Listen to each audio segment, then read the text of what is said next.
Since the Kia EV6 was unveiled in 2021, it's been amazing and very successful, winning several automobile awards, including the European Car of the Year in 2022. The Korean automaker has been impressive over the years, with modern technologies in their cars and amazing appearance. Recently, Kia unveiled the facelift of their Kia EV6. Let's quickly run through the highlights, then compare it with competitors like the Hyundai Ioniq 5. There are minor changes to the front design, starting with the triangular-looking headlight.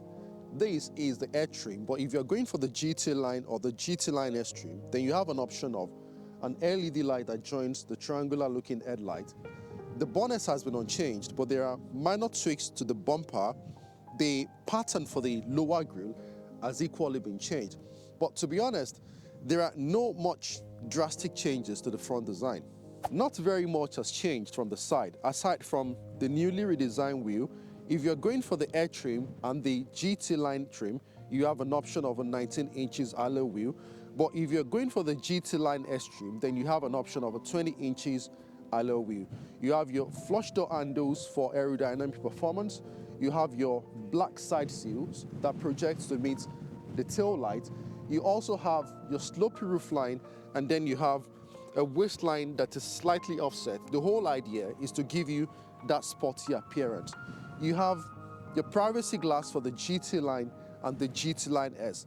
Unfortunately, this is the air trim, so you don't have an option of a privacy glass. There are some subtle changes made to the interior. Now let's get into details. To start with, you have a newly redesigned steering wheel, and you have a two-color or bicolor steering wheel that actually matches with the color of the seating. You also have some physical buttons here. For instance, you have the paddle shifter at the back for increasing or reducing your regenerative braking. You also have some buttons here. For instance, you have your driving assist button to, for instance, engage your adaptive cruise control. These are a really nice design. Right in front of me is the instrument cluster, which has been joined with 12.3 inches infotainment screen, which is slightly curved at an angle towards the driver for easy visibility. It's also got a matte finish to reduce glare and reflection, especially when you are in a brighter condition. In terms of user experience and interface, it's very responsive and easy to navigate. The apps are not cluttered as well, and you get this active feedback when you are navigating through the app.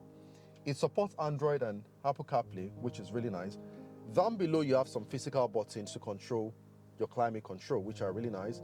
Thankfully, Kia has kept some physical buttons here. I know some manufacturers are trying to do away with physical buttons, but Kia has kept it, which I really think is nice. Let me know what you think in the comment section. If you feel this is a nice idea, or you are an all-digital fan, you want everything to be digital, let me know what you think in the comment section. Kia now supports SOTA, which is software on the air, which means if Kia decides to push an update to your car, you don't necessarily need to visit a dealer to get the app installed. Kia pushes the app or pushes the update to your vehicle, and it gets installed automatically without you having to visit anyone. It's just like the software update to get installed on your Apple device. The old Kia EV6 has loads of gloss black plastic, which gather dust very easily. But thankfully, the new Kia EV6 has sort of textured material, which is good. The whole interior is refreshed, but has kept some things from the old Kia EV6. For instance, you have your armrest here, which is nice, and you have loads of space to store your items under here. Right in front of it, you have your charging pad, wireless charging pad with anti-slip, which is also very nice. You have two cup holders. Right in front of it, you have your gear shifter, which is nice. Right in front here, or right below here, you have large space to store your items. And right in front of it, you have two USB-C ports to charge your gadget. There hasn't been any massive changes or any drastic changes to the interior, to be honest. It looks pretty the same, like the old Kia EV6, but one notable change is you have a newly redesigned wheel with two-tone color that matches with the color of your seat. Let's try and play around with the infotainment screen and see how responsive it is. This is very responsive and very fluid. It's easy to navigate, and you get this active response when you're navigating through the screen. Let's go to settings, vehicle, and driving assistance. Here you can set so many features. You can set the distance between you and the car in front of you. For instance, if you're switching to adaptive cruise control, which is very lovely. You can also set your drive mode. You can switch between normal and sport, depending on what suits you. You can also change your climate. You can change the lights in the interior. You can change the door to whatever you like. There's so many things you can actually play around with here, which are very awesome. You have your vehicle recognition system as well, depending on what suits you.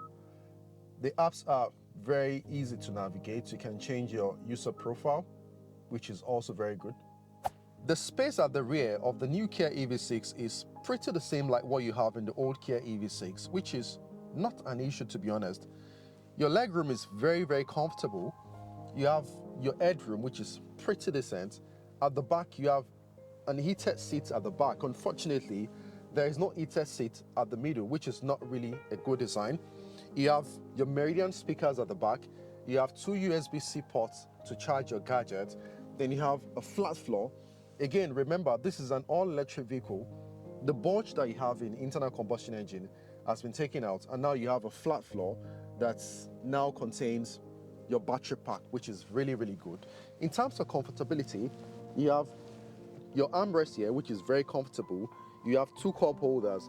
And again, one cool design that I like is you have an opening that leads to the trunk. For instance, if you have a long ski gear that cannot entirely fit the rear, you can actually bring it out from here, which is a very good design from Kia.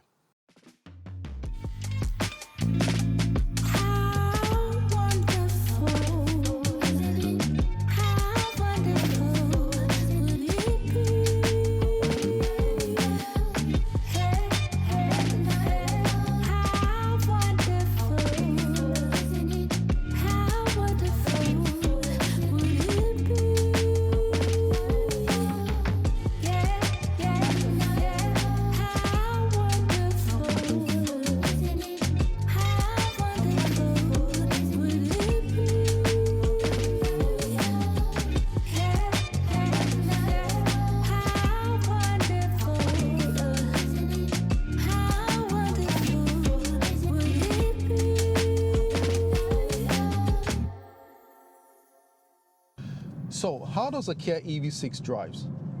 Well, let's talk about the comfortability first.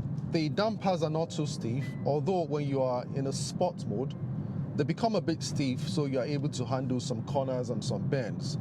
But overall, it drives comfortably well. The seats are also well designed so that they keep you firm when you're driving. In terms of ride quality, I think it's okay for a £45,000 car, although I can hear some road noise from outside, which is something the new Tesla Model 3, which is a competitor, has an edge over. Tesla came up with a 2-pane glass that is able to deaden the noise from outside. But remember, in an internal combustion engine, the sound from the engine used to deaden the noise from outside. But now that we've switched to the all-electric, the noise from outside, the road noise, the wind noise, all becomes much more audible now. The new Kia EV6 drives like the old one, which is not a problem, to be honest. You have an option of 3 trims. You have the GT line, you have the GT Line S, and you have the Air trim. All comes with a standard 84 kilowatt hours battery. Kia also gives you 7-year warranty, which is one of the unique selling points of Kia over its competitors. Mind you, if you're going for the rear-wheel drive, you have lesser power, but you have more range. And conversely, if you are going for the all-wheel drive, you have more brake horsepower and you have lesser range. To be honest, I think I'll rather go for the Air trim with more range than the one with more power. Let me know what you think in the comment section. If you have been driving some modern cars lately, you would have been noticing some beeping sound sometimes when you go over the speed limit. I understand it's a safety feature, and one, you shouldn't be driving over the speed limit, but the features are quite new. It's a new technology, and sometimes you might be driving 45 miles on a 50 miles road, and the sensor feels you're driving on the 20 miles road and start beeping. That could be sometimes annoying and distracting. But thankfully, manufacturers like Kia has made it possible for you to deactivate the feature temporarily by just holding down the volume button for 3 seconds, and that deactivates the feature, which is a good thing.